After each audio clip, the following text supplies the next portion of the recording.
Sawadee katukon! For today's vlog, gagawa tayo ng delicacy sa basilan, saging ribusaw!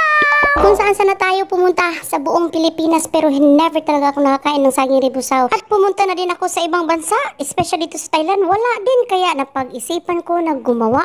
Pangit talaga ng Tagalog ko, kaya napag-isipan ko nagagawa tayo ng saging ribusaw, guys. Ayan, ang sarap nito. Excited na akong kumain. So I therefore conclude, taga-basilan na jud ang nakailaan ni og nakahibalo mga muhimo ani. So gibutan na nako ang water, sugar, salt a little, and ang iyang pagpahumot ang kaning vanilla dahil gibutan na dayon nako kato nagbula-bula na siya. Og makita inyo nga migahi-gahi na sa kilid kana. Consistency is the key jud. Kung mugahi-gahi na siya sa kilid, pwede na ninyo ibuta ang saging dayon inyo na siyang i-mix mikos.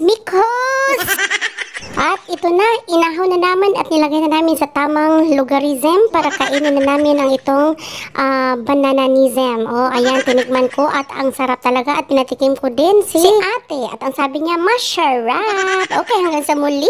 Bye! Ingat!